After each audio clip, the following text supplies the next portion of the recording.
నమస్తే ఏబిఎన్ ప్రేక్షకులకు శుభోదయం స్పెయిన్ న్యూస్ కు స్వాగతం. నేను నీలిమ. పెట్టుబడుల లక్ష్యంగా అమెరికాలో మంత్రి లోకేష్ పర్యటన, ఏపీలో ఉచిత సిలిండర్ల బుకింగ్ ప్రారంభం. నవంబర్ 6న మెగా డిఎస్ఏ, తెలంగాణలో కార్పొరేట్ ఆసుపత్రులు సర్కార్ చేతుల్లోకి. ఇక ఫామ్ హౌస్ పార్టీ కేసు విచారణ వేగవంతం. కిమ్ హత్యకు కుట్ర, గాజాపై విరుచుకుపడ్డ ఇజ్రాయెల్ దళాలు. ఇలాంటి వార్తల సమాహారం స్పెయిన్ న్యూస్ లో ఇప్పుడు చూద్దాం.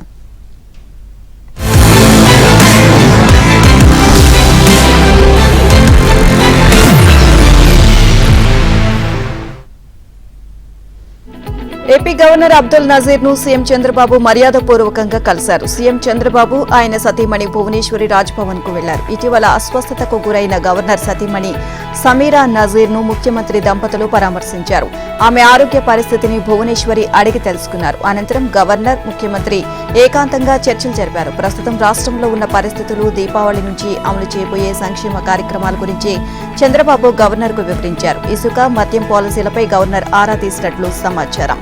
ఇక మరోవైపు దీపావళి నేపథ్యంలో వాయు కాలుష్యం నివారణకు ప్రత్యేక చర్యలు చేపట్టాలి అని రాష్ట్ర హోంమంత్రి వంగలపూడి అనితకు డిప్యూటీ సీఎం పవన్ కళ్యాణ్ సూచించారు. కేంద్ర పర్యావరణ మంత్రి ప్రకటించిన దియా జలాన్ కార్యక్రమం తరహాలో రాష్ట్రంలోనూ ప్రజలకు అవగాహన కల్పించాలి అని నిర్దేశించారు. హోంమంత్రి అనిత పవన్ కళ్యాణ్ ను మంగళగిరిలోని క్యాంపు కార్యాలయంలో మర్యాదపూర్వకంగా కలిశారు.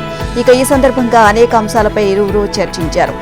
పర్యావరణ హితంగా దీపావళి జరుపుకోవాలని పిలుపునిచ్చారు. ఆంధ్రప్రదేశ్లో పెట్టుబడులకు ఇదే మంచి సమయమని, టెక్నాలజీ సహకారంతో పాటు రాష్ట్రంలో పెట్టుబడులు పెట్టేందుకు ముందుకు రావాలని ప్రపంచ టెక్ దిగ్గజ సంస్థలకు మంత్రి నారా లోకేష్ ఆహ్వానం పలికారు. రాష్ట్రానికి పెట్టుబడులు ఆకర్షించేందుకు అమెరికాలో పర్యటిస్తున్న మంత్రి Lokesh Microsoft CEO Satya Nadella, Adobe CEO Shantanu Narayen, Apple vice president Priya బాలసుబ్రహ్మణ్యంతో భేటీ అయ్యారు. రాష్ట్రంలో ఉన్న అవకాశాలను, పెట్టుబడిదారులకు ప్రభుత్వం అందిస్తున్న సహకారాన్ని వారికి వివరించారు. ఏపీలో ముఖ్యమంత్రి చంద్రబాబు నేతృత్వంలో ప్రగతిశీల ప్రభుత్వం ఇన్వెస్టర్ల ఫ్రెండ్లీ విధానాలతో ముందుకు సాగుతోంది అని చెప్పారు. అంతర్జాతీయ పెట్టుబడులకు తమ ప్రభుత్వం పన్నుల రాయితీలు, ప్రోత్సాహకాలు ఇవ్వడంతో పాటు గ్లోబల్ కంపెనీల కార్యకలాపాలను సులభతరం చేయడానికి రూపొందించిన విధానాలు అదనపు ఆకర్షణగా నిలుస్తాయి అన్నారు. రెడ్మండ్లోని ఆ సంస్థ ప్రధాన కార్యాలయంలో రాష్ట్ర అభివృద్ధికి సంబంధించి పలు అంశాలపై సత్యనాథేళ్లతో లోకేష్ చర్చించారు. ఏపీని టెక్నాలజీ రంగంలో అగ్రగామిగా తీర్చిదిద్దేందుకు చంద్రబాబు ప్రణాళికలు రూపొందిస్తున్నారు అని, ఇందులో భాగంగా రాష్ట్ర వ్యాప్తంగా కొత్త ఐటీ హబ్లు, ఇన్నోవేషన్ పార్కులను నిర్మిస్తున్నామని తెలియజేశారు. ఈ హబ్లను ప్రపంచ స్థాయి సాంకేతిక కేంద్రాలుగా తీర్చిదిద్దడంలో మైక్రోసాఫ్ట్ సహకారం కావాలని కోరారు. క్లౌడ్ ఆధారిత ప్లాట్ఫామ్ల అమలు, డేటా అనలిటిక్స్ నుంచి ఐఐని ఉపయోగించడం, సైబర్ సెక్యూరిటీని మెరుగుపరచడం, స్మార్ట్ సిటీ కార్యక్రమాలు వంటి వాటి అభివృద్ధికి ఆంధ్రప్రదేశ్ ప్రభుత్వం అనుసరించే డిజిటల్ గవర్నెన్స్ విధానాలకు మైక్రోసాఫ్ట్ సహకారం కావాలని మంత్రి అభ్యర్థించారు. ఇక రాజధాని అమరావతిని ఏఐ క్యాపిటల్ గా చేయాలి అని భావిస్తున్నామని, ఈ క్రమంలోనే అక్కడ ఏఐ యూనివర్సిటీని ఏర్పాటు చేయబోతున్నాము అని వివరించారు. ఏపీలో డిజిటల్ ట్రాన్స్ఫర్మేషన్, ఏఐ రంగాల అభివృద్ధికి సహకరిస్తామని సత్యనాదెళ్ల హామీ ఇచ్చారు. ఏపీలో రాష్ట్ర ప్రభుత్వం దీపావళి కానుకగా అందించనున్న ఉచిత గ్యాస్ సిలిండర్ల బుకింగ్ ప్రక్రియ ప్రారంభమైంది. వీటిని బుక్ చేసుకున్న లబ్ధిదారుల మొబైల్ ఫోన్లకు శుభాకాంక్షల మెసేజ్లు అందుతున్నాయి. రాష్ట్ర పౌర సరఫరాల శాఖ కమిషనర్ వీర పాండ్యన్ విజయవాడలోని ఒక గ్యాస్ ఏజెన్సీని సందర్శించి ఉచిత గ్యాస్ కనెక్షన్ల బుకింగ్ ప్రక్రియను పరిశీలించారు. ఈ పథకంపై ప్రజలకు మరింత అవగాహన కల్పించేందుకు అర్హులైన లబ్ధిదారులందరి మొబైల్ ఫోన్లకు సంక్షిప్త సందేశాలతో పాటు వాయిస్ మెసేజ్లను కూడా పంపించేందుకు అధికారులు చర్యలు తీసుకుంటున్నారు. సూపర్ 6 హామీల్లో భాగంగా అర్హత కలిగిన ప్రతి ఒక్కరికి ఏడాదికి 3 గ్యాస్ సిలిండర్లను ఉచితంగా అందజేస్తాము అని హామీ ఇచ్చారు. దీపావళి పండుగను పురస్కరించుకుని గురువారం ఈ పథకాన్ని ప్రారంభించాలి అని ప్రభుత్వం నిర్ణయించింది. అయితే గ్యాస్ కంపెనీల అభ్యర్థనల మేరకు ఒక రోజు వాయిదా వేసి నవంబర్ 1న ప్రారంభించనున్నారు. శ్రీకాకుళం జిల్లా ఇచ్చాపురం మండలం ఈదుపురం గ్రామంలో సీఎం చంద్రబాబు చేతుల మీదుగా లబ్ధిదారులకు ఉచిత గ్యాస్ సిలిండర్లను పంపిణీ చేసి ఈ పథకం అమలుకు లాంఛనంగా శ్రీకారం చుడతారు. ప్రస్తుతం యాక్టివ్ ఎల్పీజీ కనెక్షన్ కలిగి ఉండి తెల్ల రేషన్ కార్డు, ఆధార్కు లింక్ అయిన బ్యాంకు ఖాతా ఉన్న వారందరూ ఈ పథకానికి అర్హులే అని ప్రభుత్వం ఇప్పటికే ప్రకటించింది. ఉచిత సిలిండర్లను కూడా లబ్ధిదారులు ఎప్పటిలాగా ముందుగా గ్యాస్ ధరను చెల్లించి సిలిండర్లు బుక్ చేసుకోవాలి. ఆ వెంటనే లబ్ధిదారుల మొబైల్ కు శుభాకాంక్షలు చెబుతూ మెసేజ్ చేస్తూ వస్తుంది. ఇక సిలిండర్ డెలివరీ అయిన 24 గంటల్లోపే గ్యాస్ ముందుగా చెల్లించడం మొత్తం ఆయా గ్యాస్ కంపెనీల ద్వారా లబ్ధిదారులు ఆధార్కు లింక్ అయి ఉన్న బ్యాంకు ఖాతాల్లో జమ అవుతుంది. ఇక ఈ తొలి విడత ఉచిత గ్యాస్ సిలిండర్ బుకింగ్లు వచ్చే ఏడాది మార్చి వరకు కొనసాగుతాయి. ఈలోపు ఎప్పుడైనా ఉచిత సిలిండర్లను పొందవచ్చు.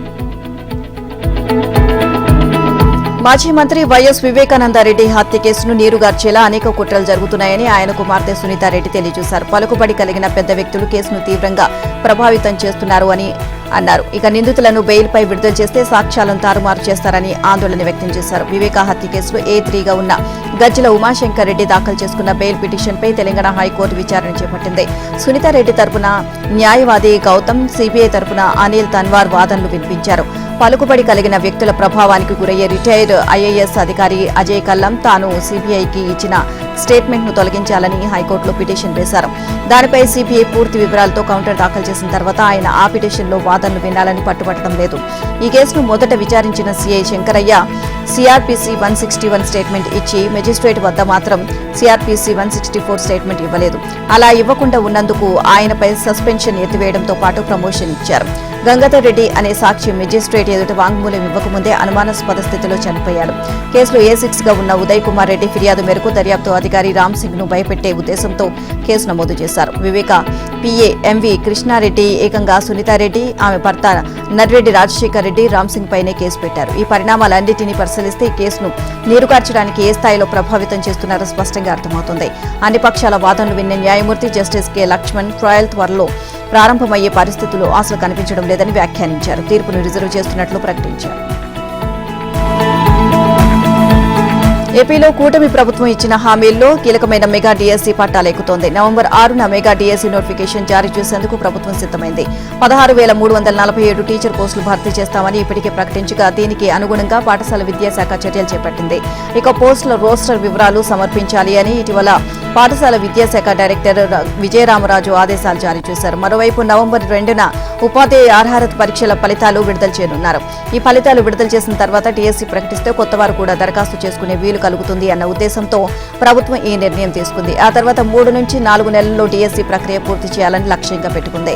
వేసవి నాటికి కొత్త టీచర్లకు శిక్షణ పూర్తి చేసి వచ్చే విద్యా సంవత్సరంలో బడులు తెరిచే సమయానికి వారికి పాఠశాలలో బాధ్యతలు అప్పగించేలా అధికారులు ప్రణాళిక రూపొందిస్తున్నారు. కొత్త టీచర్లు వస్తే ప్రధానంగా ప్రాథమిక పాఠశాలలో ఏకో ఉపాధ్యాయ స్కూళ్లు ఇబ్బందులు పరిష్కారం అవుతాయి. ఇక రాష్ట్రంలో దాదాపు 12,000 పాఠశాలలు ఒకే టీచర్తో నడుస్తున్నాయి. ఆ ఒక్క టీచర్ సెలవు పెడితే ఆ రోజు బడి మూసివేయాల్సి వస్తుంది. కొత్త డీఎస్సీలో చాలా పాఠశాలలకు 2వ టీచర్ను ఇచ్చే అవకాశం కనిపిస్తుంది. అలాగే ప్రాథమిక ఉన్నత పాఠశాలలో సబ్జెక్టు టీచర్లు కొరత తీరనుంది. వాస్తవానికి అధికారంలోకి వచ్చిన వెంటనే డీఎస్సీ నోటిఫికేషన్ ఇవ్వాలని ప్రభుత్వం భావించింది. అందుకు అనుగుణంగా అన్ని చర్యలు చేపట్టింది. అయితే కొత్తగా టెట్ రాసే వారికి అవకాశం కల్పించాలని అభ్యర్థులు కోరడంతో 3 నెలలు వాయిదా వేసింది. ఇటీవల టెట్ ముగియడంతో ఇప్పుడు డీఎస్సీకి సిద్ధమైంది. నీళ్లొస్తున్నట్లు నమ్మించి ప్రజల కళ్లకు గంతలు కట్టి వెలుగొండ ప్రాజెక్టును జాతికి అంకితం చేసిన ఘనుడు జగన్ అని ఏపీ మంత్రి నిమ్మల రామానాయుడు మండిపడ్డారు. అబద్దాలు అసత్యాలకు ఆయన కేర్ ఆఫ్ అడ్రస్ గా నిలిచారని ధ్వజమెత్తారు. ప్రకాశం జిల్లా ప్రజల జీవనాడి అయిన పూల సుబ్బయ్య వెలుగొండ ప్రాజెక్టు పనులను ఆయన ఉమ్మడి జిల్లా మంత్రులు స్వామి, గొట్టిపాటి రవికుమార్, పలు కార్పొరేషన్ల చైర్మన్లు, ఎమ్మెల్యేలు, ఇన్ఛార్జీలతో కలిసి పరిశీలించారు. అనంతరం మార్కాపురం సబ్ కలెక్టర్ కార్యాలయానికి వెళ్లారు. ప్రాజెక్టు పనులు చాలా పెండింగ్ లో ఉన్నా పూర్తి చేసి నీళ్లిస్తున్నట్లు ఎన్నికలకు ముందు ప్రజల్ని జగన్ నమ్మించాలి అని చూశారు. ఇక వైసీపీ పాలనలో వారికి ₹1 కూడా పరిహారం అందించలేదు. ఇక ఇన్ని పనులు సమస్యలను పెండింగ్ లో ఉంచి జగన్ ప్రాజెక్టును జాతికి అంకితం చేసి ప్రకాశం, కడప, నెల్లూరు జిల్లాల ప్రజలకు నిలువున వెన్నుపోటు పొడిచారు అని నిమ్మల దుయ్యబట్టారు. పశ్చిమ ప్రకాశం జిల్లా ఆశాజ్యోతి వెలుగొండను పూర్తి చేసి ప్రారంభించేది ముఖ్యమంత్రి చంద్రబాబు అన్నారు. పోలవరం తర్వాత దీనికే అంతటి ప్రాధాన్యం ఇస్తున్నారు అని తెలిపారు.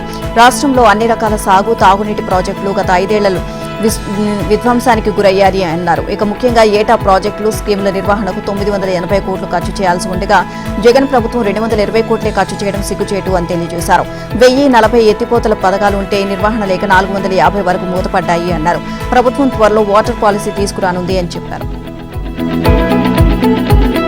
ఏపీలో రవాణా శాఖలో జోన్ల వ్యవహారం వివాదంగా మారింది. అదే సమయంలో జాయింట్ ట్రాన్స్పోర్ట్ కమిషనర్ల బదిలీ కూడా విస్మయానికి దారితీసింది. గత వైసీపీ ప్రభుత్వం ఆర్టీసీలో ఉన్నట్లుగానే రవాణా శాఖలోనూ జోన్లను ఏర్పాటు చేసింది. జోన్లకు ప్రత్యేకంగా జేటీసీలను నియమించింది. అయితే కూటమి సర్కారు వచ్చాక ఈ జోన్లను రద్దు చేశారు. జేటీసీలను జిల్లాలకు పంపించేశారు. కానీ ఇది జరిగి నెల రోజులు కూడా కాకుండానే మరోసారి జోన్లను కొనసాగించారు. ఈ వ్యవహారం రవాణా శాఖలో చర్చనీయాంశంగా మారింది. ఇక రవాణా శాఖ మంత్రి, ముఖ్య కార్యదర్శి, కమిషనర్ చుట్టూ చర్చ జరుగుతోంది. అంతేకాదు గత ప్రభుత్వంలో జేటీసీలను జోన్లలో ఉంచడం తప్పైతే ఇప్పుడెందుకు ఒప్పయింది అనే అంశం కూడా తెర మీదకు వచ్చింది. జగన్ ప్రభుత్వం రూపాయి ఇవ్వకపోయినా తిరుపతి, గుంటూరు, విజయవాడ, విశాఖపట్నంలో జేటీసీ కార్యాలయాలు ఏర్పాటు చేసి వాటి నిర్వహణ ఖర్చును కూడా ఎంవీఐలే భరించారు. ఇక రాష్ట్రంలో ప్రభుత్వం మారడంతో రవాణా శాఖ మంత్రి రాంప్రసాద్ రెడ్డి ఈ శాఖపై సమీక్షించారు. ఈ సందర్భంగా కమిషనర్ మనీష్ కుమార్ సిన్హా శాఖను గురించి వివరిస్తూ జేటీసీలు ప్రస్తుతం జోన్లలో ఉన్నారని, వారు కమిషనరేట్లో ఉంటే పనిభారం తగ్గుతుంది అని వివరించారు. అంతేకాదు జోన్లలో పని లేనందున వారిని హెడ్ క్వార్టర్స్ కు తీసుకువస్తే పని విభజన చేయవచ్చు అన్నారు. ఈ సలహా సముచితంగా ఉంది అంటూ మంత్రి రాంప్రసాద్ రెడ్డి వెంటనే 4 జేటీసీలను కమిషనరేటుకు రప్పించాలి అని ఆదేశించారు. ఇక ఈ నేపథ్యంలో రవాణా శాఖ ముఖ్య కార్యదర్శి కాంతిలాల్ దండే ఆగస్టు 18న ఆదేశాలు జారీ చేయడంతో మరుసటి రోజు 4 జేటీసీలు కమిషనరేటుకు వచ్చి జాయిన్ అయ్యారు. ఇలా కమిషనరేట్లో చేరిన జేటీసీలను నెలన్నర కూడా తిరగకుండానే సెప్టెంబర్ చివరిలో మళ్లీ తిరుపతి, గుంటూరు, విజయవాడ, విశాఖపట్నం జోన్లకు పంపారు. గత ప్రభుత్వంలో విశాఖపట్నం జేటీసీగా ఉన్న సుందర్ను కమిషనరేటుకు రప్పించి ఇక్కడున్న రమాశ్రీని విశాఖకు, తిరుపతిలో ఉన్న బసిరెడ్డిని కమిషనరేటుకు బదిలీ చేసి ఆయన స్థానంలోకి కృష్ణావేణిని విజయవాడ జేటీసీ శివరాం ప్రసాద్ గుంటూరుకు బదిలీ చేశారు. ఈ క్రమంలో ఆగస్టులో అంత హడావిడిగా జీవో ఇచ్చి జేటీసీలను వెనక్కి రప్పించడం, ఇప్పుడు వారిని మళ్లీ పంపించడం చర్చగా మారింది. ఏపీలో ఏదో ఊహించుకొని భారీ లాభాలు వస్తాయన్న అంచనాలతో లక్షలు పెట్టుబడి పెట్టి మద్యం వ్యాపారంలోకి దిగితే చివరికి నష్టపోవాల్సిన పరిస్థితి ఎదురవుతుందని లైసెన్స్ దారులు లబోదిబ్బమంటున్నారు. అమ్మకాలపై 20% మార్జిన్ అనుకుంటే చేతికి 10% వస్తుంది అని వాపోతున్నారు. లైసెన్స్ ఫీజులు దాదాపుగా రెట్టింపైనా తమకిచ్చే మార్జిన్లు మాత్రం పెద్దగా పెంపు లేదని, పైగా చెప్పిన దాంట్లో సగమే వస్తుంది అని అంటున్నారు. తమకు న్యాయం చేయాలంటూ వైన్ డీలర్స్ అసోసియేషన్ సభ్యులు ఎక్సైజ్ అధికారులను కలిసి మొరపెట్టుకున్నారు. ఇలాగైతే వ్యాపారం చేయడం కష్టమేనని ఆవేదన వ్యక్తం చేశారు. గత ప్రైవేటు షాపుల పాలసీలో అన్ని రకాల పన్నులు విధించిన తర్వాత లైసెన్సుదారులకు మార్జిన్ ఇచ్చేవారు.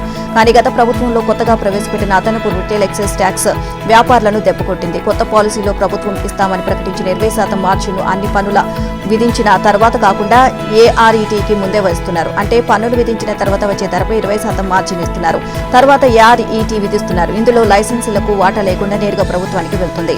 ఏఆర్ఈటీఎన్ పన్ను చాలా ఎక్కువగా ఉంటుంది. ఇక దేశంలో తయారైన ఫారిన్ లిక్కర్ పై 137% నుంచి 220%, బీరుపై 211%, వైన్పై 187% ఉంది. ఇక ఈ పన్నుపై మార్జిన్ ఇవ్వకపోవడంతో వ్యాపారులకు ఇచ్చే దాంట్లో భారీగా కోత పడుతోంది.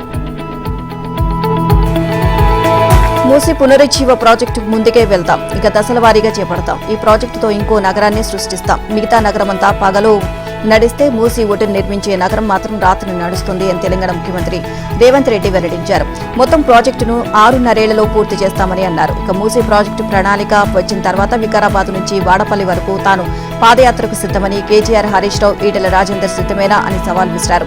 తన నివాసంలో ఆయన ఇష్టాగోష్ఠిగా మాట్లాడారు. తొలి దశలో మూసి, ఈసీ నదులు కలిసే బాపుఘాట్ సంగమం వరకు ప్రక్షాళన చేసి అభివృద్ధి చేస్తామని అన్నారు. మూసీ నది గండిపేట నుంచి 11.5 కిలోమీటర్లు, ఈసీ నది హిమాయత్ సాగర్ నుంచి 9.5 కిలోమీటర్లు ప్రవహించి బాపుఘాట్ వద్ద కలుస్తాయి. తొలి దశలో ఈ ప్రాంతాన్ని ప్రక్షాళన చేస్తాం. బాపూజీ సిద్ధాంతం, ఆరోగ్యం, విద్య, వినోదం ఈ 4 అంశాల థీమ్తో బాపుఘాట్ను అంతర్జాతీయ స్థాయిలో అభివృద్ధి చేస్తామని అన్నారు. ఇక బెంగళూరులోని జిందాల్ ప్రకృతి ఆశ్రమం తరహాలో ఇక్కడ కూడా ప్రకృతి చికిత్స ఆశ్రమం నిర్మిస్తాం. ఇక స్టాన్ఫోర్డ్, ఆక్స్ఫోర్డ్ యూనివర్సిటీలకు చెందిన ఆఫ్ క్యాంపస్ సెంటర్ ను ఇక్కడ ప్రారంభిస్తామని సీఎం రేవంత్ రెడ్డి తెలియజేశారు. ఇక వినోదం కోసం లండన్ లో థేమ్స్ నది ఒడ్డున ఉన్న లండన్ ఐ వంటి భారీ జాయింట్ వీల్ ను ఏర్పాటు చేస్తాము. బాపు ఘాట్ వద్ద చెక్ డ్యాం కమ్ వంతెన నిర్మిస్తాము. అక్కడి నుంచి కిందకు మూసీలోకి వదిలే నీరు స్వచ్ఛంగా ఉండేలా చూస్తాము అన్నారు. మల్లన్న సాగర్ నుంచి గండిపేటకు, అక్కడి నుంచి హిమాయత్ సాగర్ కు గోదావరి నీటిని తరలించేందుకు ట్రంక్ లైన్ నిర్మాణం కోసం నవంబర్ మొదటి వారంలో టెండర్లను పిలుస్తామని అన్నారు. బాపు ఘాట్ పైభాగంలో వచ్చి కలిసే నీటిని శుద్ధి చేసేందుకు అవసరమైన ఎస్టీపీల నిర్మాణానికి టెండర్లు పిలుస్తామని అన్నారు. తెలంగాణలో ప్రైవేటు కార్పొరేట్ ఆసుపత్రుల అనుమతుల మంజూరు ఇక సర్కార్ చేతుల్లోకి వెళ్లనుందా? ఇప్పటిదాకా డీఎంహెచ్ఓలకే ఉన్న ఆ అధికారానికి కత్తెర పడనుందా? పడకల సంఖ్య ఆధారంగా కొత్త ప్రైవేటు ఆసుపత్రులకు అనుమతులు ఇచ్చే విధానంలో మార్పు రానుందా అంటే ఆ ప్రశ్నలన్నిటికీ వైద్య ఆరోగ్య శాఖ నుంచి అవుననే సమాధానం వస్తోంది. ప్రస్తుతం తెలంగాణలో చిన్న చిన్న క్లినిక్ల నుంచి 1000 పడకలు ఉండే ఆసుపత్రుల దాకా అన్నిటికీ జిల్లా వైద్యాధికారులే అనుమతులు ఇస్తున్నారు. అది నామమాత్రపు ఫీజులతో. కానీ ఇప్పుడు సర్కార్ ఆ విధానానికి చెక్ పెట్టి 50కి మించి పడకలు ఉండే ఆసుపత్రుల అనుమతులు రాష్ట్ర స్థాయిలోనే ఇవ్వాలి అనే యోచనలో ఉన్నట్లు సమాచారం. అంటే జిల్లా రిజిస్ట్రేషన్ అథారిటీకి బదులు స్టేట్ రిజిస్ట్రేషన్ అథారిటీని ఆ బాధ్యతలు చేపట్టనుంది. కనీస సౌకర్యాలు లేని భద్రతా ప్రమాణాలు పాటించిన ఆసుపత్రులకు, మరీ ముఖ్యంగా హైదరాబాద్, రంగారెడ్డి, మేడ్చల్ జిల్లాలో వైద్యాధికారులు ప్రైవేట్ ఆసుపత్రులకు ఎడాపెడా అనుమతులు ఇచ్చేస్తున్నారు అనే ఆరోపణలు ఉన్నాయి. ఈ నేపథ్యంలో సర్కారు ఆసుపత్రుల అనుమతులకు సంబంధించి ఒక ఉన్నత స్థాయి కమిటీ వేసి అధ్యయనం అనంతరం ఆ కమిటీ ఇచ్చే నివేదిక ఆధారంగా నిర్ణయం తీసుకోవాలి అనుకుంటోంది.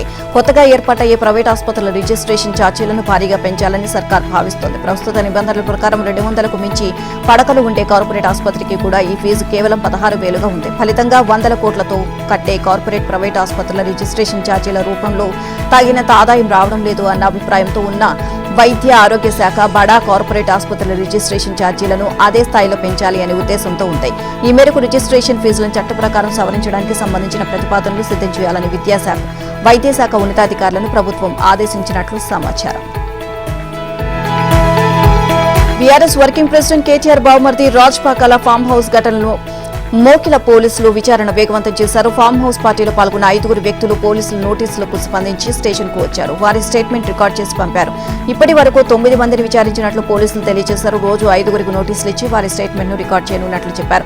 మహిళలకు ఇంకా నోటీసులు ఇవ్వలేదు. త్వరలో వారికి నోటీసులు ఇచ్చి విచారించనున్నారు. ఫామ్ హౌస్ యజమాని రాజ్పాకాలతో పాటు విజయ్ విచారణకు సహకరిస్తారా లేదా అన్నదానిపై సర్వత్రా ఉత్కంఠ నెలకొంది. వీరిద్దరూ పోలీసుల విచారణకు సహకరిస్తేనే కేసు దర్యాప్తు ముందుకు వెళ్లే అవకాశం ఉంది. ఫామ్ హౌస్ పార్టీలో కొకైన్ సేవించి పట్టుబడిన విజయ్ ను పోలీసులు అదుపులోకి తీసుకునే ముందు ఆయన భార్య పక్కనే ఉంది. ఆమెకు తెలిసిన ఓ మహిళ మొబైల్ ను విజయ్ తన ఫోన్ అని చెప్పి పోలీసులకు అందజేశారు. ఇక విజయ్ కి పోలీసులు 41 సిఆర్పిసి నోటీసులు ఇచ్చిన తర్వాత స్టేషన్ బెయిల్ ఇచ్చి పంపారు. అయితే జరిగిన విషయాల గురించి విచారించేందుకు రావాలని చెప్పగా ఆయన రాలేదు. పోలీసులు ఫోన్ చేయగా స్విచ్ ఆఫ్ లో ఉంది. ఇక రాజ్పాకాలకు హైకోర్టు 48 గంటల సమయం ఇవ్వడంతో ఆ సమయం ముగిసింది. ఆయన స్టేషన్ కు వస్తారా లేదా వచ్చినా విచారణకు సహకరిస్తారా అనేది వేచి చూడాల్సిందే. జూబ్లీహిల్స్ లోని విజయ్ ఇంట్లో నార్సింగ్ పోలీసులు సోదాలు చేశారు. ఏసీపీ రమణగౌడ్ నేతృత్వంలో పోలీస్ బృందాలు 3 గంటల పాటు తనిఖీలు చేశారు. అనంతరం ఏసీపీ మాట్లాడుతూ విజయ్ ఫోన్ విషయమై సోదాలు జరిపామని అన్నారు. ఆ సమయంలో విజయ్ ఇంట్లో లేరు అని తెలిపారు. రైతులకు డిసెంబర్ 9న రుణమాఫీ చేయకపోవడంతో పార్లమెంట్ ఎన్నికల్లో ఓట్లు పడవని గ్రహించిన తెలంగాణ సీఎం రేవంత్ రెడ్డి దేవుళ్లపై ఓట్లు పెట్టారని మాజీ మంత్రి హరీష్ రావు విమర్శించారు. రాష్ట్రంలో 42 లక్షల మందికి రుణమాఫీ అర్హత ఉంటే 20 లక్షల మందికి మాత్రమే మాఫీ చేశారని తెలిపారు. పెళ్లి కాలేదని, చనిపోయిన భర్తకు ఆధార్ లేదని, రేషన్ కార్డు లేదని కొర్రీలు పెట్టారని విమర్శించారు. వనపర్తి జిల్లా కేంద్రంలో నిర్వహించిన రైతాంగ నిరసన సభలో హరీష్ రావు పాల్గొన్నారు. 3 పంటలకు రైతు బంధు ఇవ్వాలన్న రేవంత్ సీఎం అయ్యాక 1 పంటకు కూడా ఇవ్వడం లేదని విమర్శించారు. అన్ని రకాల పంటలకు బోనస్ ఇస్తున్నామని అన్నారని, ఇక ఇప్పుడు సన్నాలు అని చెప్పి వాటిని కూడా కొనుగోలు చేయడం లేదు అని విమర్శించారు. రైతులు తక్కువ ధరకు పత్తిని అమ్ముకుంటున్నారని తెలిపారు. గత ప్రభుత్వంలో అమలు చేసిన పథకాలు ఇప్పుడు ఆగిపోయాయని, కొత్త పథకాలు రాలేదని అన్నారు. ఏపీలో ఇప్పటికే కొత్త పింఛన్లు ఇస్తున్నారని, తెలంగాణలో మాత్రం పింఛన్లు పెంచలేదు అని తెలిపారు. కాగా వ్యక్తిగత భద్రతా విధుల నుంచి స్పెషల్ పోలీసులను తప్పిస్తూ సీఎం రేవంత్ రెడ్డి తీసుకున్న నిర్ణయం 17,000 మంది స్పెషల్ పోలీసులను అవమానించడమే అని హరీష్ రావు ఎక్స్ వేదికగా విమర్శించారు. స్పెషల్ పోలీసులను సస్పెండ్, డిస్మిస్ చేయడం తగదని, వెంటనే వారిని విధుల్లోకి తీసుకోవాలని డిమాండ్ చేశారు. రాష్ట్రంలో ఉద్యోగ ఉపాధి అవకాశాలు క్రమంగా తగ్గుతున్నాయని, దీంతో ఆర్థిక అభివృద్ధి ప్రశ్నార్థకంగా మారిందని హరీష్ రావు అన్నారు. కేంద్ర కార్పొరేట్ వ్యవహారాల మంత్రిత్వ శాఖ నివేదికను ఎక్స్ వేదికగా పోస్ట్ చేస్తూ కాంగ్రెస్ పాలనలో కొత్త కంపెనీల రిజిస్ట్రేషన్లు గణనీయంగా తగ్గాయి. తమ సమస్యలు పరిష్కరించాలి అంటూ నిరసనలు, ఆందోళనలకు దిగిన తెలంగాణ రాష్ట్ర స్పెషల్ పోలీస్ సిబ్బంది సోషల్ మీడియా ఖాతాలపై నిఘా విభాగం దృష్టి పెట్టింది. టీజీఎస్పీ సిబ్బంది ప్రత్యేకంగా వాట్సాప్, టెలిగ్రామ్ గ్రూపులు ఏర్పాటు చేసుకుని సమాచారం మార్చుకోవడంతో పాటు అధికారుల తీరుపై అభ్యంతరకర పోస్టింగ్లు పెడుతున్నట్లు గుర్తించారు. కొందరు సోషల్ మీడియా వేదికగా ఇతరులను రెచ్చగొడుతూ నిరసనలు తీవ్రతరం చేసే ప్రయత్నాలు చేస్తున్నట్లు అధికారుల దృష్టికి వచ్చింది. ఈ మేరకు ఈ తరహా పోస్టింగ్లు పెట్టిన వారు, తమకు వచ్చిన పోస్టింగ్లను ఇతరులకు షేర్ చేసిన వారి వివరాలను అధికారులు ఇప్పటికే సేకరించారు. అలాంటి వారందరిపైన చట్టపరమైన చర్యలు తీసుకునేందుకు రంగం సిద్ధం చేశారు. ఇక నిరసనలకు దిగిన వారిపై క్రమశిక్షణ చర్యల్లో భాగంగా ఇప్పటికే పలువురిని సస్పెండ్ చేయడంతో పాటు కొందరిని సర్వీస్ నుంచి తొలగించిన ఉన్నతాధికారులు మరికొందరికి షోకాజ్ నోటీసులు జారీ చేశారు. ఇక మరోవైపు బెటాలియన్లలో దర్బార్లు నిర్వహిస్తూ సిబ్బంది సమస్యలను అధికారులు వింటున్నారు. యూనిఫామ్ సర్వీసుల్లో ఉండే నిరసనలు చేయవద్దు అని చెబుతూ నిబంధనలు అతిక్రమిస్తే భవిష్యత్తులో ఎదురయ్యే ఇబ్బందులను వివరిస్తున్నారు. ఇక అధికారులు చేపట్టిన ప్రయత్నాలు ఫలించడంతో ఇప్పటికే కొందరు నిరసనలు వీడి రోజువారీ విధుల్లో పాల్గొంటున్నారు. మరికొందరు ఎలాంటి నిర్ణయం తీసుకోవాలా అనే ఆలోచనలో పడ్డారు. టీజీఎస్పీ పోలీసులకు ప్రభుత్వం న్యాయం చేయాలని సిపిఐ మాస్ లైన్ రాష్ట్ర కార్యదర్శి పోటు రంగారావు ఒక ప్రకటనలో కోరారు. తరచూ బదిలీల వల్ల తమ పిల్లలు, కుటుంబాలు ఆర్థికంగా, మానసికంగా ఇబ్బంది పడుతున్నారంటూ బెటాలియన్ పోలీసులు వ్యక్తం చేస్తున్న ఆవేదనను అర్థం చేసుకోవాలి అన్నారు. న్యాయం కోరిన వారిని ఉద్యోగాల నుంచి తొలగించడం, అరెస్టు చేయడం అన్యాయమని అన్నారు. కలుషిత మోమోస్ కారణంగా ఒక గృహిణి మృతి చెందగా 50 మంది అస్వస్థత గురైన నేపథ్యంలో జీహెచ్ఎంసీ అధికారులు అప్రమత్తమయ్యారు. గ్రేటర్ హైదరాబాద్ పరిధిలోని 110 మోమోస్ తయారీ కేంద్రాలపై 37 దాడులు నిర్వహించి తనిఖీ చేపట్టారు. అనుమతులు లేకుండా నిబంధనలకు విరుద్ధంగా కొన్ని ఫాస్ట్ ఫుడ్ సెంటర్లలో మోమోస్ ను తయారు చేస్తున్నట్లు గుర్తించారు. పురుగులు పట్టిన మైదా పిండి, కాలం చెల్లిన ముడి పదార్థాలను మోమోస్ తయారీకి వినియోగిస్తున్నట్లు నిర్ధారించారు. కొన్ని తయారీ కేంద్రాల్లో అపరిశుభ్రత, డ్రైనేజీ ఓవర్ఫ్లో వంటి పరిస్థితులను గుర్తించారు. 69 కేంద్రాల్లో మోమోస్ నమూనాలను సేకరించి పరీక్షల నిమిత్తం ల్యాబ్కు పంపారు. ల్యాబ్ నుంచి నివేదిక వచ్చాక సంబంధిత మోమోస్ తయారీ కేంద్రాల నిర్వాహకులపై చర్యలు తీసుకుంటామని అదనపు కమిషనర్ పంకజ వెల్లడించారు. కాగా బంజారాహిల్స్ లోని నందినగర్లో మోమోస్ తిని అస్వస్థతకు గురై తన్వీర్ సాధ్వి ఆసుపత్రుల్లో చికిత్స పొందుతున్న వారిని ఫుడ్ సేఫ్టీ అధికారులు పరామర్శించారు. వారి నమూనాలను సేకరించి ల్యాబ్కు తరలించారు. అస్వస్థతకు కలుషితమైన మోమోస్ కారణమా లేక అందులో వినియోగించిన మయోనైజ్ కారణమా అనేది నివేదిక వచ్చాక తెలుస్తుంది అని అధికారులు వివరించారు. మరోవైపు కలుషిత మోమోస్ కేసులో బంజారాహిల్స్ పోలీసులు మరో 6 నిందితులను అరెస్ట్ చేశారు. వీరంతా ఢిల్లీ మోమోస్ నుంచి ఆహార పదార్థాలను కొనుగోలు చేసి సంతల్లో విక్రయిస్తూ ఉంటారని పోలీసులు వివరించారు. శ్రీశైలం ఆర్టీసీ బస్టాండ్ సమీపంలో చిరుతపులి సంచారం కలకలం రేపుతుంది. బస్టాండ్ పక్కనే ఉన్న తడిపొడి చెత్త వేరు చేసే ప్రహరీ గోడపై చిరుతపులి ప్రత్యక్షమైంది. ఇక అటుగా వెళ్తున్న స్థానికులు, భక్తులు చిరుతపులిని చూసి భయంతో పరుగులు తీశారు.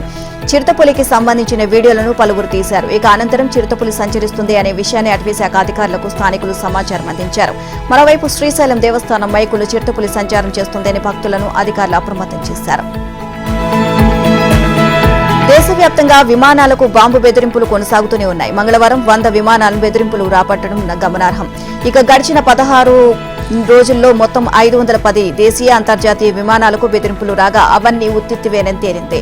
ఈ బెదిరింపులన్నీ సోషల్ మీడియా ద్వారానే ఎక్కువగా వచ్చినట్లు అధికార వర్గాలు తెలియజేశాయి. ఎయిర్ ఇండియా విమానాలకు సోషల్ మీడియా ద్వారానే బెదిరింపులు వచ్చాయి. ఈ బెదిరింపులపై సంబంధిత విభాగాలు తక్షణమే అప్రమత్తమయ్యాయని, నిబంధనల ప్రకారం చర్యలు తీసుకున్నామని ఎయిర్ ఇండియా అధికారి ప్రతినిధి తెలియజేశారు. ఎయిర్ ఇండియా, ఇండిగో, విస్తార సంస్థల విమానాలకు ఎక్స్లో బెదిరింపులు రాగా గుర్తు తెలియని వ్యక్తులపై ముంబై పోలీసులు కేసు నమోదు చేశారు. మరోవైపు విమానాలను బాంబు బెదిరింపులు చేస్తున్న వ్యక్తిని మహారాష్ట్ర పోలీసులు అరెస్ట్ చేశారు. మహారాష్ట్రలోని గోండియాకు చెందిన జగదీష్ ఊకే బెదిరింపు మెయిల్స్ చేస్తున్నట్లు డీసీపీ శ్వేతా ఖద్గేర్ వెల్లడించారు. ఇక ఇతను ప్రధానమంత్రి కార్యాలయం, రైల్వే మంత్రి, మహారాష్ట్ర ముఖ్యమంత్రి, ఉప ముఖ్యమంత్రి, విమానయాన కార్యాలయాలు, డీజీపీ, రైల్వే రక్షక దళంతో సహా పలు ప్రభుత్వ కార్యాలయాలకు బెదిరింపు మెయిల్స్ పంపినట్లు తెలిపారు. జగదీష్ ఉగ్రవాదంపై పుస్తకం కూడా రాసినట్లు చెప్పారు. 2021లో అతన్ని ఓ కేసులో అరెస్ట్ చేసినట్లు వివరించారు. జగదీష్ మహారాష్ట్ర డిప్యూటీ సీఎం ఫడ్నవీస్ కు కూడా బెదిరింపు మెయిల్ పంపడంతో సోమవారం ఆయన నివాసం వద్ద భద్రతను పెంచారు. అలాగే ఉగ్రవాద బెదిరింపులపై తనకున్న పరిజ్ఞానానికి సంబంధించి ప్రధానితో చర్చించేందుకు అవకాశం కల్పించాలి అని కూడా జగదీష్ అభ్యర్థించడం గమనార్హం. ఈ నెల 21న రైల్వే మంత్రి అశ్విని వైష్ణవ్ కు, డీజీపీకి, ఆర్పీఎఫ్ కు మెయిల్ చేసినట్లు పోలీసులు తెలియజేశారు. గ్రేటర్ నోయిడాలో తిహార్ జైలు వార్డెన్ రహస్యంగా నడుపుతున్న మాదక ద్రవ్యాల తయారీ ల్యాబ్ గుట్టురట్టయింది. ఢిల్లీకి చెందిన ఓ వ్యాపారవేత్తతో కలిసి ఆ వార్డెన్ ఇంతకాలం ఈ డ్రగ్ దందా నడిపారు. ఇక గౌతమ్ బుద్ధ నగర్ జిల్లా కాసన్ ఇండస్ట్రియల్ ప్రాంతంలో అనధికార డ్రగ్ ల్యాబ్ ఉన్నట్లు సమాచారం అందడంతో ఇటీవల ఢిల్లీ పోలీస్ ప్రత్యేక విభాగంతో కలిసి ఎన్సీబీ ఆ ప్రాంతంలో రైడ్స్ నిర్వహించింది. దాంతో ఈ డ్రగ్ ల్యాబ్ వ్యవహారం పట్టబయలింది. రైడ్ సమయంలో ఢిల్లీ వ్యాపారి అక్కడే ఉన్నారు. తిహార్ జైల్ వార్డెన్ తో కలిసి ఈ ల్యాబ్ ను ఏర్పాటు చేసినట్లు ప్రాథమిక విచారణలో వెల్లడైంది. ముంబైకి చెందిన ఓ కెమిస్ట్ తో అక్కడ మైథాంఫెటామైన్ డ్రగ్ తయారు చేస్తున్నారని, ఢిల్లీలో ఉంటున్న ఒక మెక్సికన్ డ్రగ్ సప్లయర్ తో దాని నాణ్యత చెక్ చేయిస్తున్నారు అని అధికారులు తెలియజేశారు. ఈ సోదాలో దాదాపు 95 కేజీల డ్రగ్ ను అధికారులు స్వాధీనం చేసుకున్నారు. దీని విలువ 100 కోట్ల రూపాయలు ఉంటుంది. దేశవ్యాప్తంగా 70 ఏళ్ల వయసు దాటిన వారందరికీ 5 లక్షల ఉచిత వార్షిక ఆరోగ్య బీమా సదుపాయం అందుబాటులోకి వచ్చింది. ధన్వంతరి జయంతి 9వ ఆయుర్వేద దినోత్సవాన్ని పురస్కరించుకుని ఢిల్లీలోని ఆల్ ఇండియా ఇన్స్టిట్యూట్ ఆఫ్ ఆయుర్వేదంలో నిర్వహించిన కార్యక్రమంలో ఆయుష్మాన్ భారత్ ప్రధానమంత్రి జన్ ఆరోగ్య యోజన కింద తీసుకొచ్చిన ఈ సదుపాయాన్ని ప్రధాని మోదీ ప్రారంభించారు. అలాగే ఆరోగ్య రంగంలో 12,850 కోట్ల విలువైన పలు ప్రాజెక్టులతో పాటు గర్భిణీలు, చిన్నారులు వ్యాక్సినేషన్ కోసం ఉద్దేశించిన యూ-విన్ పోర్టల్ ను ఆయన ప్రారంభించారు. మరికొన్ని అభివృద్ధి కార్యక్రమాలకు శంకుస్థాపన చేశారు.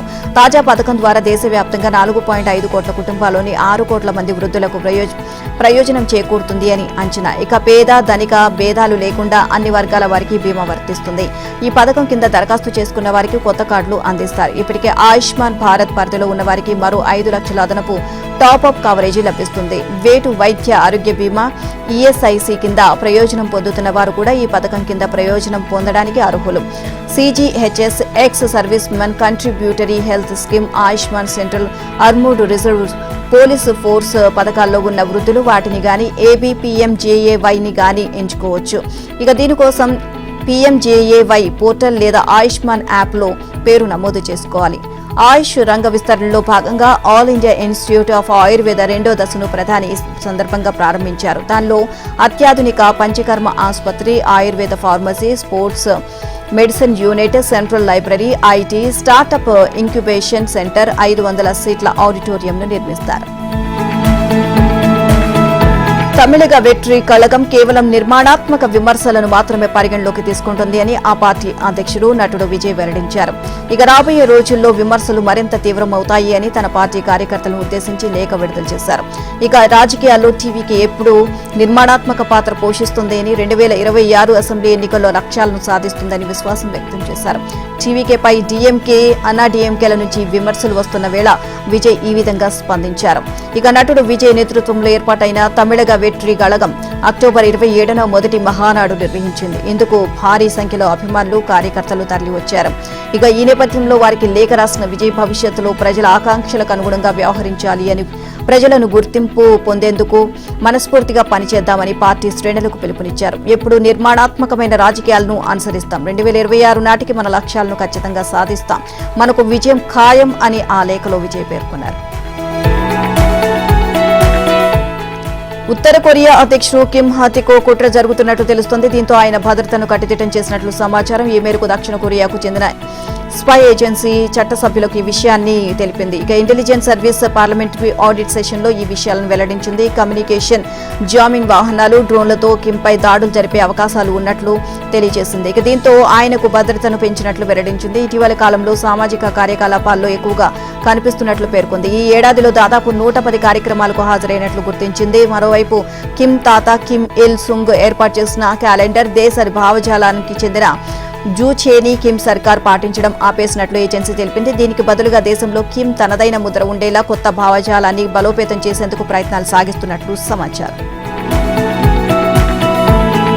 హిజ్బుల్లా తమ సెక్రటరీ జనరల్ గా విద్యావంతుడైన షేక్ నయీం బిన్ మహమ్మద్ ఖాసిం ను ప్రకటించింది. హిజ్బుల్లా సంస్థ వ్యవస్థాపక సభ్యుల్లో ఒకరైన ఖాసిం 3 దశాబ్దాలుగా ఆ సంస్థకు డిప్యూటీ చీఫ్ గా ఆల్ ముసాని హసన్ నజ్రల్లా హయాంలో సేవలందించారు. గత నెల 27న బీరూట్ పై ఇజ్రాయెల్ జరిపిన దాడుల్లో హసన్ నజ్రల్లా మృతి చెందగా ఆయన అల్లుడు షఫీవుద్దీన్ తదుపరి చీఫ్ అవుతారు అని అంతా భావించగా సిరియాలోని డమాస్క్ పై ఇజ్రాయెల్ జరిపిన దాడుల్లో అతను కూడా మృత్యువాత పడ్డారు. ఆ తర్వాత నెల రోజుల పాటు నాయకత్వం లేకుండానే హిజ్బుల్లా ముందుకు సాగింది. హిజ్బుల్లా మిలిటెన్సీకి చీఫ్లుగా వ్యవహరించిన అల్ ముసావి హసన్ నజ్రల్లాతో పోలిస్తే ఖాసిం విద్యావంతుడు.